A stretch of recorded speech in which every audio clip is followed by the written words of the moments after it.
మేడారం సమ్మక్క సారలమ్మ జాతరలో భాగంగా మొదటి ఘట్టంగా కన్నేపల్లి నుంచి సారలమ్మ, పోనుగొండ నుంచి పగిడిద్దరాజు, కొండాయి నుంచి గోవిందరాజులను గద్దెలపైకి చేరుస్తారు. ప్రస్తుతం మనం ఉన్నటువంటి పగిడిద్దరాజు దేవాలయం ఇది.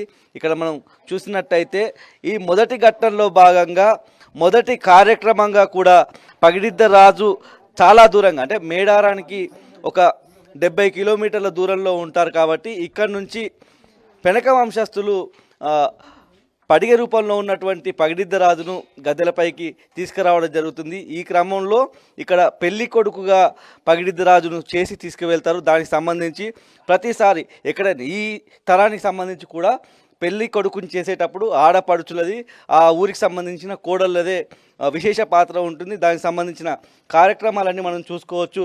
పూర్తి స్థాయిలో ఇక్కడ కంకణాలు కడుతున్న సందర్భాన్ని కూడా మనం చూస్తున్నాము.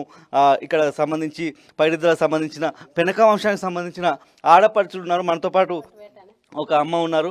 అమ్మ చెప్పండి, మీరు ఈ పగిడిద్దరాజును తీసుకెళ్లే క్రమంలో ఉదయం నుంచి ఏం చేస్తుంటారు ఇక్కడ? పొద్దున లేవంగానే పొద్దున లేస్తాం, ఇల్లాకి లోడు ఇదంతా ఉడుకుతాం, చల్లుతాం, ముగ్గు పెడతాం. ఇక వీళ్ళందరూ వచ్చారకి కంకణాలు పోతాం, దూరణాలు కడతాం, అన్నీ చేసి ఇక ఆడికి వెళ్తాం, పూజారింటికి వెళ్తాం. పూజారింటికి వెళ్ళి ఆడ నుంచి ఇక దేవునికి పాన్పులాగా తెస్తాం అందరం పోయి. తెచ్చి ఇక్కడికి వచ్చినాక ఇక అన్నీ పెళ్ళి తీరి అన్నీ చెప్తాం. పెళ్ళే ఇక అన్నీ చేసినాక అన్నీ కట్టినాక ఇక అటు పోతాం. తిరుగువారు ఎట్లుంటుంది ఇక్కడ? తిరుగువారం కూడా ఇక అట్లే వచ్చే వారం మళ్ళీ మా జాతర చేస్తాం. చేసి మళ్ళా వచ్చినాక అన్ని చేస్తాం. ఇక మళ్ళా నాగవెల్లి తీరు చేస్తాం. చేసి ఇక అన్ని చేసినాక అప్పుడు మళ్ళా బోధారం సురువు చేస్తే బోధారం, బేస్తారం, శుక్రవారం, శనివారం చేసినాక అవన్నీ అయినాక మళ్ళా గుట్టకు పంపిస్తాం దేవుని. ఇక్కడ ఉదయం నుంచి అంటే తెల్లవారుజామున 4 గంటలకే పెనక వంశానికి సంబంధించిన ఆడవాళ్ళంతా కూడా లేచి అక్కడ వాళ్ళ ఇండ్లలో అలుక్కొని అక్కడ ముగ్గులు వేసుకొని పరిశుభ్రం చేసుకున్న తర్వాత ఆలయానికి వస్తారు. ఇక్కడ కూడా ఆలయాన్ని మామిడి తోరణాలతో పూర్తి స్థాయిలో దేవాలయం లోపల కూడా అందంగా అలంకరించి ఇక్కడ నుంచి డోలి వాయిద్యాల ద్వారా ఇక్కడ తలపతిగా ఉన్నటువంటి వాళ్ళ ఇంటికి వెళ్ళి అక్కడ ఉన్నటువంటి పాన్పుని తీసుకురావడం ద్వారా ఇక్కడ నుంచి ఇక్కడ పూర్తి స్థాయిలో పడిగను తయారు చేసి ఇక్కడ నుంచి కాలినడకన మేడారం జాతరకు తరలి వెళ్తారు.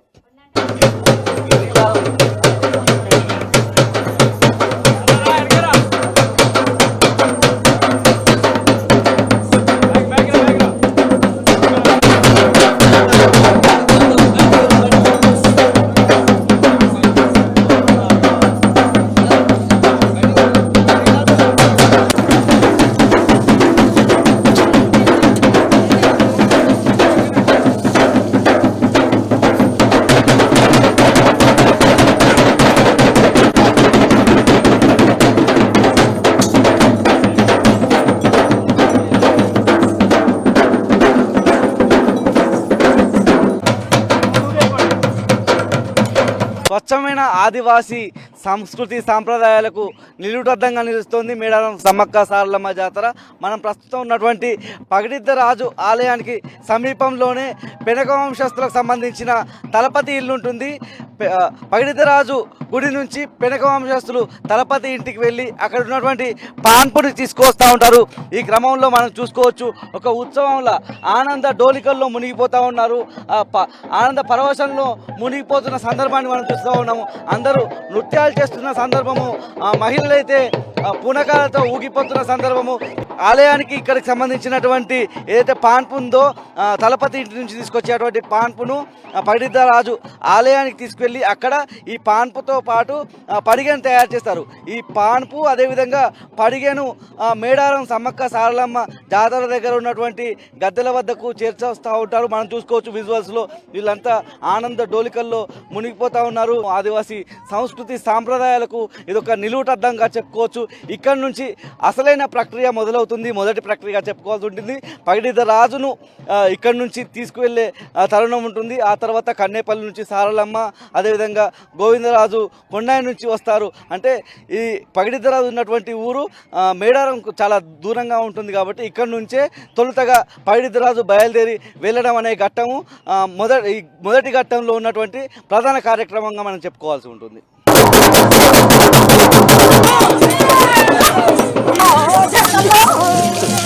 పూనుగొండ్ల నుంచి పగిడిద్ద రాజును కాలినడకన మేడారం వరకు తీసుకెళ్లడం ద్వారా మొదటి ఘట్టంలో ఉన్నటువంటి ప్రధాన కార్యక్రమం మొదలవుతుంది. మనతో పాటు పెనక వంశస్తున్నారు. ఇవాళ కార్యక్రమం ఎలా ఉంటుంది? పూర్తి స్థాయిలో ఎలాంటి పూజా కార్యక్రమాలు నిర్వహిస్తుంటారు?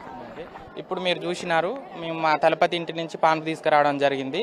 అంగరంగ వైభవంగా మన ఒక పాన్పు తీసుకురావడం మీరు చూశారు. పాన్పు తీసుకొచ్చి ఇప్పుడు మన గుళ్ళో ప్రత్యేక పూజలు చేయడం జరుగుతుంది. స్వామివారికి పూజలు చేసిన తర్వాత స్వామివారిని పెళ్లికొడుగా ముస్తాబు చేసి మనం కాలినడకన 70 కిలోమీటర్ల ప్రయాణం నడుచుకుంటూ సుదీర్ఘంగా కాలినడక ప్రయాణం నడుచుకుంటూ మనం వెళ్ళాలి. లక్ష్మీపురంలో మా పాలి వాళ్ళు ఉంటారు, పెనక వాళ్ళు, అక్కడ స్టే చేసి మేము రాత్రి 8, 9, 10 అవుతుందండి. మేము అక్కడికి వెళ్ళేసరికి ఆ చేసే జనం వస్తారు అక్కడికి ఇట్లా. ఎందుకంటే మేము కాలినడకన నడుచుకుంటూ వెళ్తాం కదండి. అక్కడికి దేవుని యొక్క ఎదుర్కోవడానికి, నీళ్ళారబోయడానికి, కొబ్బరికాయలు కొట్టడానికి జనం వస్తారు. మేము 11 గంటల వరకు మేము లక్ష్మీపురం చేరుకుంటాము. రేపు మళ్ళీ ఎర్లీ మార్నింగ్ 21వ తారీఖు ఎర్లీ మార్నింగ్ మేము మళ్ళీ ఇదే విధంగా కాలినడకన నడవడం జరుగుతుంది. మనం సాయంత్రం 7, 8 గంటలకు మనం మేడారం జరగడం జరుగుతుంది. మేడారం మనము వెళ్ళినాకనే మన పైడిద్దరాజు యొక్క స్వామివారు అక్కడ చేరుకున్నాకనే జాతర అనేది స్టార్ట్ అవుతుంది. పైడిద్దరాజు మన మేడారం రాగానే కన్నెపల్లి నుంచి సారలమ్మ వస్తుంది. మన పైడిద్దరాజు బిడ్డ తమ్ముడు గోవిందరాజు రావడం జరుగుతుంది. ముగ్గురు దేవతల యొక్క కలయికతోటి మన గర్భగుడికి వెళ్తారు. అక్కడ మా యొక్క ఆదివాసీ సాంప్రదాయ ప్రకారంగా పూజలు చేసి ఆ తర్వాత మరుక్షణమే మన ముగ్గురు దేవతలు మన గద్దెల మీద చేరుకోవడం జరుగుతుందండి. అక్కడ మన యొక్క సాంప్రదాయ ప్రకారంగా, ఆదివాసీ సాంప్రదాయ ప్రకారంగా తెల్లవారి మళ్ళీ సమ్మక్క వస్తుంది. సమ్మక్క వచ్చినాక మా కోయ సాంప్రదాయ ప్రకారంగా వాళ్ళిద్దరికి పెళ్లి చేయడం జరుగుతుందండి. ఆ పెళ్ళి అయినాక మా యొక్క ఈ సాంప్రదాయాలను ఇట్లనే కొనసాగిస్తూ మళ్ళీ మన వనప్రవేశం చేయడం జరుగుతుందండి. పూర్తిగా ఇవాళకి సంబంధించి ఎలాంటి నియమనిష్టలతో ఉంటారు? మేడారం సమ్మక్క సారలమ్మ జాతరకు సంబంధించి పగిడిద్ద రాజును తీసుకెళ్లే ఎన్ని రోజుల ముందు నుంచి ఉపవాస కార్యక్రమాలు కావచ్చు, మీ పెనక వంశస్థులు ఎలాంటి పూజా కార్యక్రమాలు కావచ్చు, ఎలాంటి ఉపవాస దీక్షలు ఉంటాయి?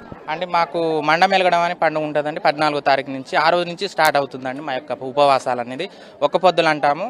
ఒక పొద్దులు ఉండడము, మనం నియమ నిష్టలతో ఉంటూ ఒక పొద్దులుంటూ తీసుకురావడం జరుగుతుంది. ఇలా స్వామివారికి ప్రత్యేకంగా పూజలన్నిటి ఎక్కువ ఉంటాయండి. మా యొక్క స్వామివారు నడిచిపోవడానికి కావాల్సిన ఎటువంటి హాని జరగకుండా ఉండడానికి మేము ప్రత్యేక పూజలు చేయడం మా ఆదివాసీ సాంప్రదాయ ప్రకారంగా ఇలా పూజల వరకు ఉంటుందండి. తర్వాత ఆ పైడిద్దరాజుని పెళ్లి కొడుకు ముస్తాబు చేసి అయితే తీసుకెళ్లడం జరుగుతుందండి. పెళ్లి కొడుకును ముస్తాబు చేసే క్రమంలో సాధారణంగా ఇప్పటి పెళ్లి కొడుకులకు సంబంధించి కావచ్చు, అప్పుడు ఆనాడు అంటే కొన్ని శతాబ్దాల క్రితం ఎలాంటి ఆదివాసీ సాంప్రదాయాల ప్రకారం పెళ్లి కొడుకును తయారు చేసే కార్యక్రమం ఉంటుంది? అంటే పెళ్లి అంటే మనం దేవుడికి ఒక సాంప్రదాయం ఉంటుందండి. మన మామూలుగా పెళ్లిళ్ళకి సాంప్రదాయం ఉంటుంది. పెళ్లి కొడుకు అనేది అందరికి వర్తిస్తుంది. కాకపోతే దేవుడికి ఏ విధంగా పెళ్లి కొడుకు ముస్తాబు చేయాలనో ఆ విధంగానే చేస్తాం మనం. అప్పటి శతాబ్దం మా తాతల ముత్తాతల నుంచి ఏ విధంగా చేస్తున్నారో అదే విధంగా పూజా కార్యక్రమాలు ఉంటాయి. మన పెనక వస్తున్నారు. ఏ గ్రామాల మీదుగా మేడారం వరకు చేరుకుంటారు? ఈ క్రమంలో మీరు వెళ్ళే మార్గానికి సంబంధించి కావచ్చు అలాంటి ముందస్తు ప్రణాళిక ఉంటుంది మీకు? మేము బయలుదేరేటప్పుడు కాలినడకన బయలుదేరేటప్పుడు అంటే కాలినడక అంటే బండ్లదారి కాకుండా ఓన్లీ మనం అంటే నలుగురు పోతా ఉంటే దారి పడుతుంది చూసిన ఆ దారి ప్రకంగానే పోతూ ఉంటాం. కనీసం ఇక్కడ నుంచి లక్ష్యం అంటే ఒక కర్లపల్లి వరకు రోడ్డు మార్గం లేదు. ఇప్పటి వరకు ఈ సంవత్సరం కొంత మెరుగు చేశారు.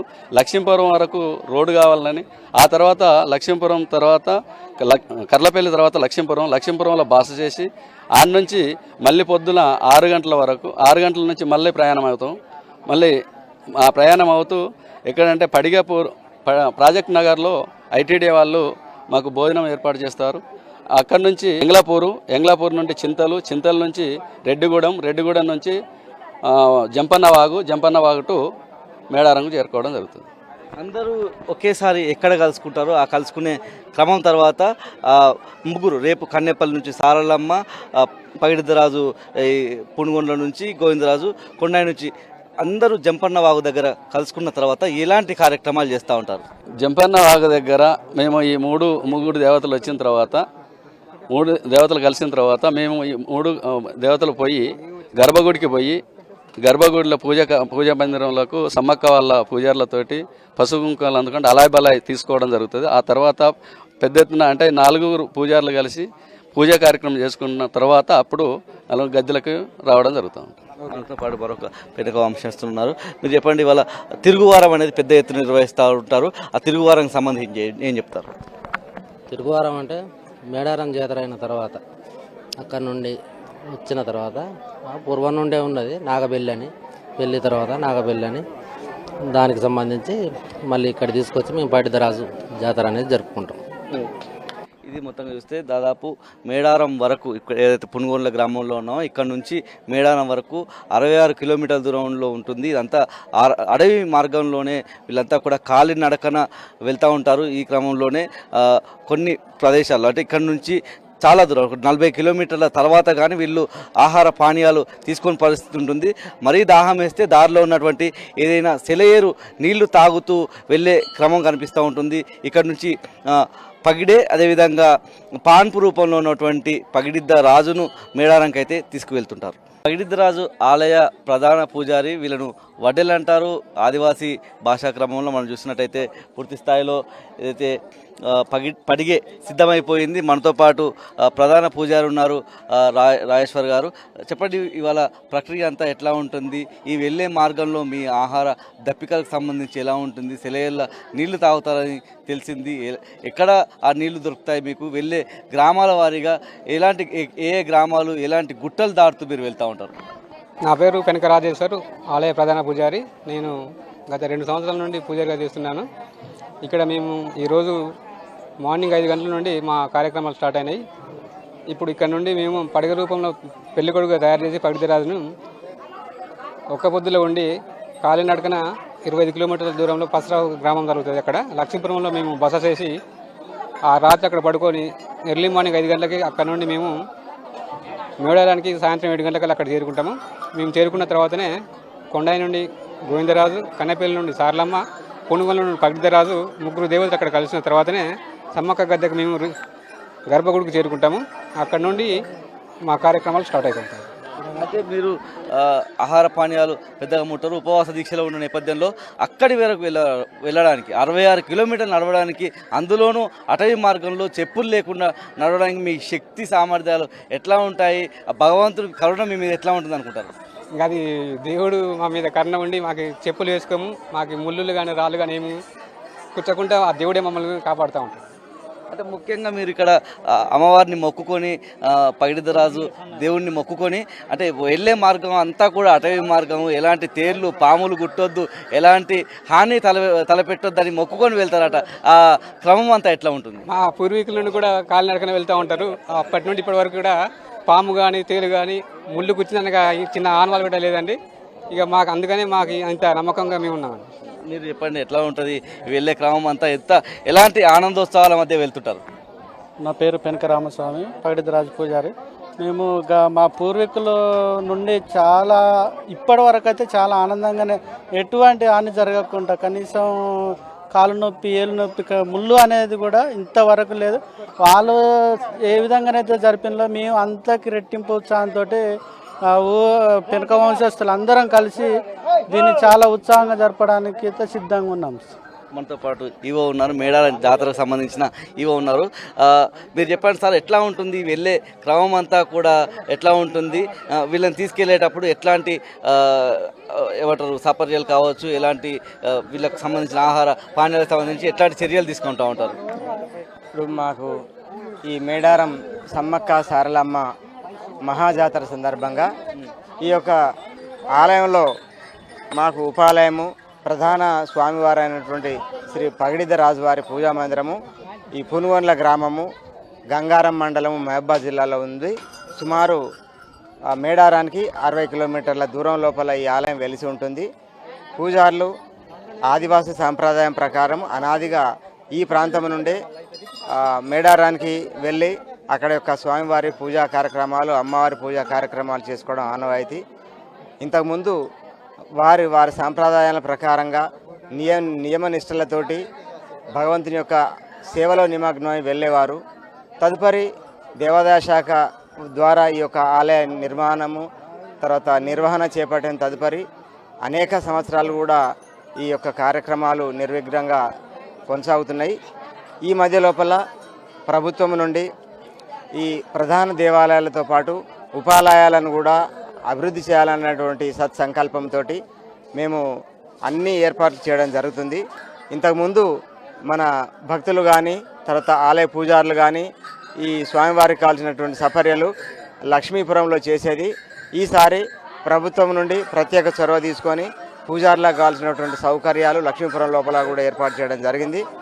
ఈ కాలినడక మార్గం లోపల మన పూజారులకే కాదు భక్త కోటికి కూడా ఎలాంటి హాని జరగకుండా స్వామివారి అమ్మవారి కటాక్షం మాత్రమే దీనికి తోడ్పడి ఉంటుంది. పోలీస్ వారితోటి సమన్వయం, పోలీస్ శాఖ, దేవాదాయ శాఖ మరియు ఇతర అధికారుల సమన్వయంతో రోప్ పార్టీలు ఏర్పాటు చేసి పూజారులకు కానీ స్వామివారికి కానీ ఎలాంటి ఇబ్బంది లేకుండా భక్తులు కూడా సౌకర్యవంతంగా ఆహ్లాదకరంగా స్వామివారి యొక్క యాత్రను తిలకించేలాగా అన్ని కట్టుదిట్టమైనటువంటి ఏర్పాట్లు చేయడం జరిగింది. భక్తులందరి యొక్క కార్యక్రమం లోపల పాల్గొని భగవంతుని కృపకు పాత్రలు కావాలని కోరుకుంటున్నాను. ఇది మొత్తంగా చూస్తే దేవాదాయ శాఖ తరఫున ఈవో గారు వచ్చారు. కాసేపట్లోనే పగిడిద్దరాజుకు సంబంధించినటువంటి పెళ్లి కొడుకుగా చేసి ఇదే పగిడెను, దాంతోపాటు పాన్పును తీసుకువెళ్తూ ఉంటారు. ఈ క్రమంలోనే దేవాదాయ శాఖతో పాటు పోలీస్ శాఖ అదేవిధంగా ఇతర శాఖలు కూడా ఈ కార్యక్రమంలో సమన్వయం వెళ్తూ ఉంటాయి. ముఖ్యంగా ఇక్కడ చెప్పుకోవాల్సి వస్తే మేడారం జాతరను రాష్ట్ర పండుగగా గుర్తించిన నేపథ్యంలో ఇక్కడ ఉన్నటువంటి పగిడిద్దరాజుకు సంబంధించిన పూజారులను మిమ్మల్ని వాహనాల్లో తీసుకెళ్తామని చెప్పిన క్రమంలో కూడా ఆదివాసీ సాంప్రదాయాల మేరకు మేము కాలి నడకతోనే ఎంత ఎండైనా కానీ కాలి నడకతోనే అడవుల్లో నుంచి నడుచుకుంటూ వస్తామని చెప్పి ఆనాడు వాళ్ళు చెప్పినట్టు ఇప్పటికీ అదే ఆనవాయితీ కొనసాగిస్తున్నామని చెప్పి వాళ్ళ మాటల ద్వారా తెలుస్తూ ఉంది. ఇది పూర్తిగా మనం చూసినట్టయితే కాసేపట్లోనే పగిడిద్దరాజు ఇక్కడ నుంచి పెళ్లి కొడుకుగా మేడారం జాతరకు బయలుదేరడం.